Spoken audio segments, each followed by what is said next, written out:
Hi guys, welcome back to my channel. My name is Trini Lovely, and if you don't know me by now, my name is Trini Lovely. So I wanted to get back into that whole spiritual topic. And I was looking into my emails, and I haven't been in my emails in a long time because I just started back making videos again. So I was like, let me, I want to start back making videos, and I said, let me just go ahead and just go back into my email and just randomly see, because I don't really use this email. And I said, let me randomly see if anyone reached out to me, and I just seen I had so many messages with people saying that they were asking me, they actually looked at the video, how to use the Seal of Solomon with the Psalms, and they wanted to know what book I was reading, and if you have a chance and you actually check this video out, and you are one of the people who reached out to me, that I posted the name of the book inside of the comments so everyone can see.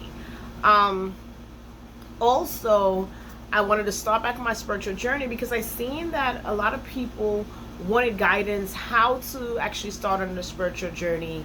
And one of the ways I started my spiritual journey was literally, I'm not even gonna lie, like I started my spiritual journey very, very weird. I was in a depression around that time, and coming from a Christian background, my mother will always say, go read your Bible, and because that's something like, who else are you gonna speak to, right? So I started reading the Bible, and I started reading the Bible from scratch. During that time, I was actually going to school, and I had to take a religion class. So my whole thought process just clashed. And I'm telling you, it just happened so weird. It just clashed into one. Here I'm taking this class in religion, what makes me question things, and I'm now Socrates, and I'm just questioning everything, and I'm reading the Bible, and now I'm challenging, I'm questioning my mother for so many years. She's like, that's in the Bible, and I go and I look in the Bible, it's not in the Bible. So I started questioning, and due to the questioning made me kind of explore it. And around that time, my sister already had started a spiritual journey at least 6-7 years before me. And we had a conversation one day, and she was open because, if you're coming from a religious background and you want to pull away, it becomes a backlash where everybody's like, oh, she's the devil. Oh, you know what? God is not going to be okay with what you're doing. And it's a lot of negativity because you're pulling away, and people don't like change. When change comes in, people is like, wait, hold up. What's going on? This person is pulling away from the beliefs and the thought process of what I taught them, what I told them, and what we all fellowship in. So it was a bit easier to start a spiritual journey because I already had a sister who was already out there, who was already reading, and who was already in that mind frame already, but no one in the family knew. She hid it. And here come I now, who's more outspoken, more loudmouth, and wants the world to know. I'm standing on a mountain screaming, I started a spiritual journey, and everybody needs to know. And I'm constantly being challenged. But because I'm such a strong-minded person, my spiritual journey took me out of a dark depression. I suffered with suicidal thoughts at the age of 11. And I did not understand why, when I was younger, I was going through certain things and why I experienced certain things. And it put me in a very dark depression, angry, hostile. And when I started my spiritual journey, it changed my life. It literally took me from being this angry person who's always depressed and always down. And I felt like even when I started getting older, in my early young age, I battled with depression. I battled with negative thoughts. I battled with my emotions consistently over the time. And until I started my spiritual journey and I became really advanced in the journey that I started, and I started being able to have answers, because I wasn't a closed-minded person that actually stopped at one box. I started this area, and I only stayed in this area, and I'm like, you know what? This is it. Because I was so open-minded, I ran into information that kind of really made me look at myself and see the flaw of how I was projecting on others, how I was hurting others, and what I was pushing out, I was getting back in return, because the universe counteracts it. It literally gives you back the same energy that you put out. And because it's such a illusion, the realm that we live in, you will never know. You could go through this whole realm until the day you die and didn't learn shit. And I'm being real. Like, you could go through this whole realm and believe that you were the victim the whole time in this realm. And because you're literally standing your ego, you see it through the lens of your ego, and because you're egotistical, you only see it your way or the highway, and you can't empathize with anybody else because you feel like no one empathizes with you. So why should I care about what your experience is or what you're going through? Look what you're doing to me. Look how you're hurting me. And that's something that a lot of people put themselves in when they're experiencing, negativity.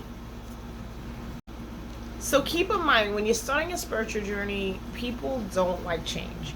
You're not going to get, oh my God, she's starting her spiritual journey, oh my God, and you're going to get that support. A lot of times it's a resistance, especially if you are a religious person.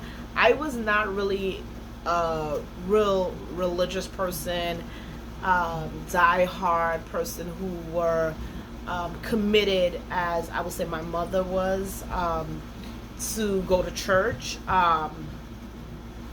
when I was a very much young girl, and she told me I had to do it. I was doing it, but when I got much older, I did go ahead and get baptized the Christian way as an adult and became a born again. But I wasn't a die-hard Christian. It's half people who are coronavirus is going on and they still want to go to church. I was never that type of person. So understand that you are going to get a resistance because it's a change, and because it's a change, it's something that they're not used to. And when you explore your mind, you start speaking, you start telling them things that they're not comfortable hearing, because for one, it's coming from you, who's not a diehard Christian, or you're not a diehard religious person like that person may be, and they're like, where's all this coming from? So keep in mind, you may end up with resistance, but you have to be strong-minded.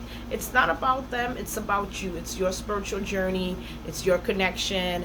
You're not doing this for anyone else but you. This is your start. This is your journey. This is where you choose to start in life. This is where you said, you know what, at this point, I'm gonna get to know me. I'm going to find God, the divinity inside of me, the divine who's inside of me. And I'm going to go out there and I'm going to explore. I'm going to see what's there for me and what's not there for me. And your spiritual journey sometimes may take you on a roller coaster. You may learn something and just say, I don't want to be into organization again, in an organized religion, and I don't want to learn this topic. But be open-minded. Be open-minded, because when you're on your spiritual journey, it's one thing and one thing only. Your purpose is to learn. Information is the key. It's the success. It is your key to the doors of wisdom. Okay, I started my spiritual journey and I started learning Kabbalah.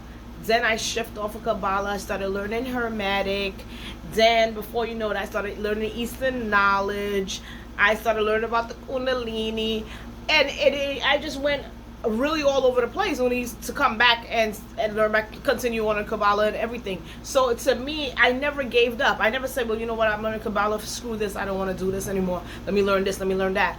It's so much knowledge out there that you can learn. It's so much information that you can walk away with and learn and say, hey, this works for me, this doesn't work for me, right? But it has to be a starting point, right? If you are the one driving the vehicle, you know where you want to stop at. You know, if you passed by and you didn't like the area, you didn't like the knowledge, continue moving. All right, so that's a little bit about where to start, with the spiritual journey. What book should I read? What is it's millions of books out there that you can read. One of the topics that you can jump into, it depends on how open-minded you are, what religion you coming from, because you got to keep in mind, if you are a religious person and you decided to want to step out there and venture out and work on your spiritual journey, a lot of things are going to sound very, very taboo. So, for a person who's been on a spiritual journey for a very long time, like myself, I might tell you to read something and you probably won't be able to grasp what I just told you to read. One of the books I started reading was the Ethiopian Book of Enoch. And the reason why I'm specifying it's Ethiopian, because there's many different versions of the Book of Enoch.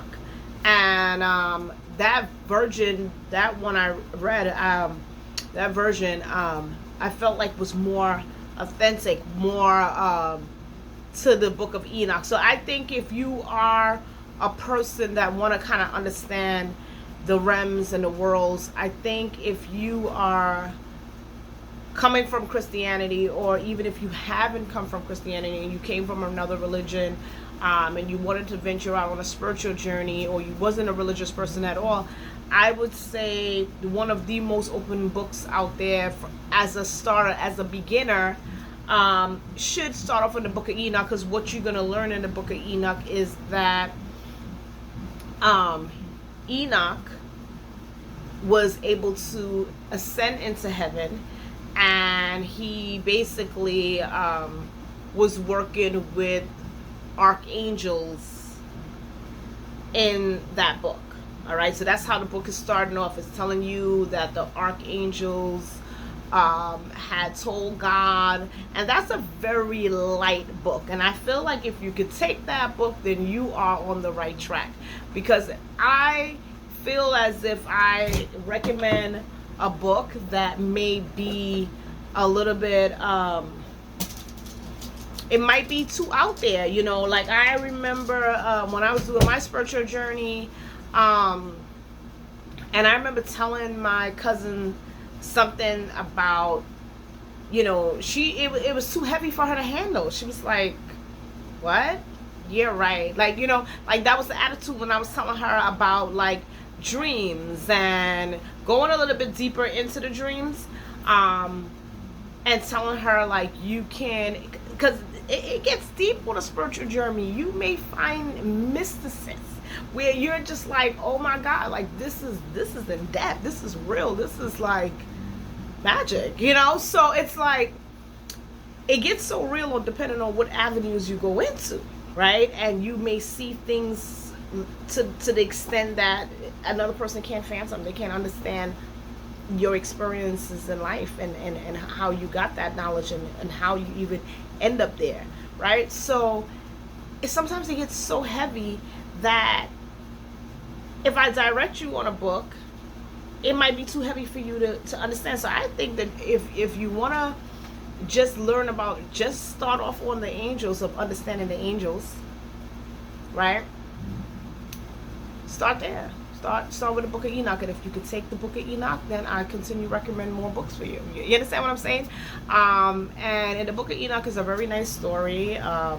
It really goes into depth. It's actually, Enoch is supposed to be Noah's grandfather, and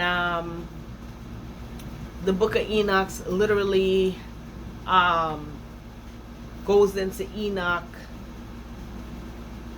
basically going down to the depths of hell, and literally telling the fallen angels what they were doing, and you saw the personality of God, and you saw the personality of the archangels, who were very upset what mankind was doing, and like I said, I feel like that's light information, and I feel like if you are stepping into spirituality, you must understand the realms that we live in. You must understand the worlds that we live in.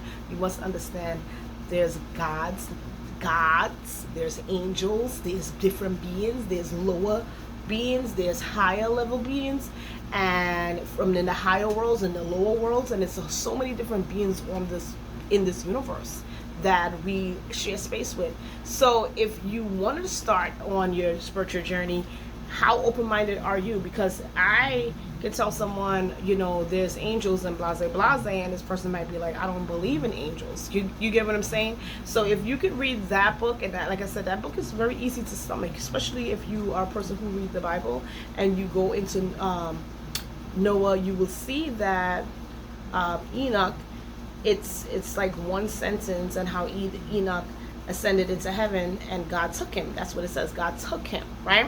So if you see that in there, and you see that he was taken, and you go ahead and you read his book, and you see that it has this supernatural tense of it, where he's literally walking around the heavens, and he saw portals from the heavens leading back onto the earth.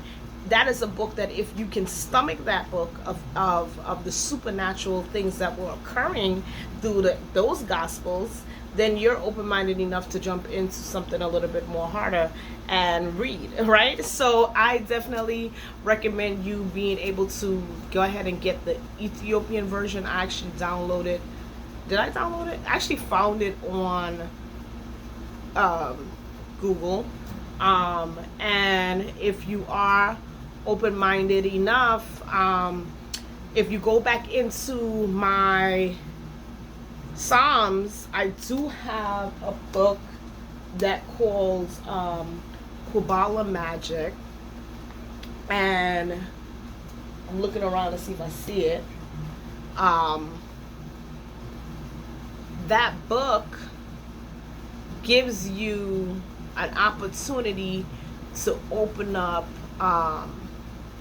the Seal of Solomon, which is not exactly on the same exact page, and to say your Psalms through the Seal of Solomon, and it tells you the activating names. It tells you what the names are when you're referring to God on each Psalm, and how to be able to actually use that Psalm to your liking of your specific needs in today's day life. So if you can read the Book of Enoch, then you can surely jump into that. Because why I say that is because it's another book that actually will, if you're into the Bible, it's very it connects the dots in how to activate the Psalms. I used to use Psalms back in the days. The Psalms were not activated when I used to just read them. I did not have the names to activate the Psalms. I was not using the Seal of Solomon. And even if you don't use the Seal of Solomon, I'm going to tell you right now, if you use the names that activate the Psalm, you're still going to get a very similar reaction. You're still going to be heard, and your prayers are still going to be answered. Keep in mind, when you are using Psalms as magical chants and you're activating the Psalms, you need to also have that thought process that this is going to work. And this is where the manifestation comes in, because we live in a world where we can talk things into existence, right? It's very dangerous to say negative things and believe negative things. Like, I saw a video not too long ago on YouTube where there was a young lady saying that she didn't have pretty privilege and believing in herself as if she couldn't meet anybody. And I was like, wow, that's the wrong train of thought to have. You don't want to have a negative view of yourself and believe that nothing is going to work for you. Always see yourself above the obstacles that you face, because if you understand, we're constantly being tested, right? Not only that we are constantly being tested, we're going through karmatic lessons. Not only that we're going through karmatic lessons, there's a restraint on the realm by the archons. And then not only there's a restraint by the realm on the archons, we have ancestral vibration, and literally the vibration could be very low, where the ancestral line itself does not connect to the line of wealth, money, and certain things. So if you don't want to give all these energies and feed into the negativity when you have the ability to change these forces that are on the realm. So you don't want to say, oh yeah, this is not going to work for me, because then guess what? That's not going to work for you, right? So you want to believe that if you are going to say prayers, and you are going to meditate, and you are going to say mantras, and you are going to do things to actually change the whole way of your frequency and your vibration and the things that you want in life, you have to believe in yourself first. So I don't want to get too carried away. That could be another video, right? So you don't want to believe negative. And I really wanted to like phone this girl up, but she didn't have a phone number there. And I wanted to say, what are you believing in? You cannot believe that you're not pretty, you're not beautiful, that you won't be able to meet someone. That is like the worst thing to even think of yourself. One man's trash is the next man's treasure. Somebody who's into Hispanic women may not like a black woman. He may not like a white woman. It's everyone has literally someone for everybody. You can't go with men who have specific preference. You know, they're doing you a favor when they meet you and they don't want you. You're dodging a bullet.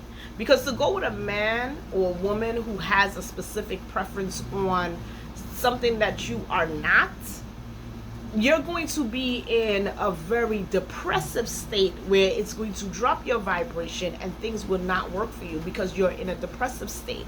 And if you're in a depressive state, constantly being down, being depressed, being hurt, your vibration is low. You're not attracting anything that's positive into your life. You don't want to be in life always thinking so low about yourself.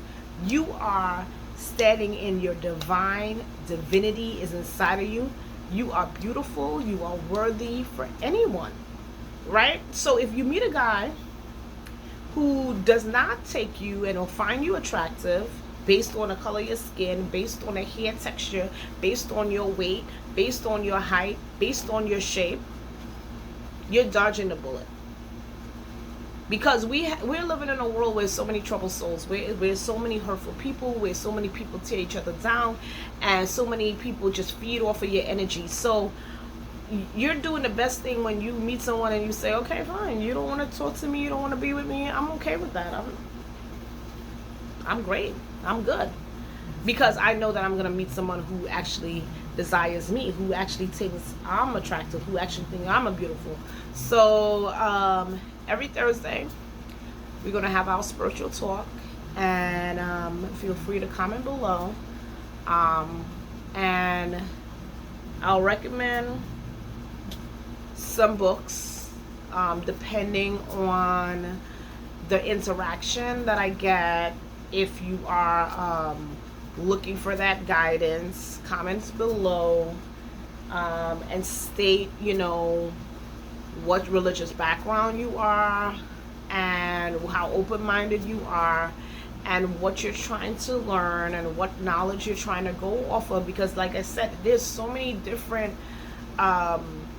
key components to learning. You know, I recommended Kabbalah. I started off with Kabbalah, but Kabbalah may not be something that somebody's recommend. Somebody might say, I'd rather go into Orisha and learn about Shango, right?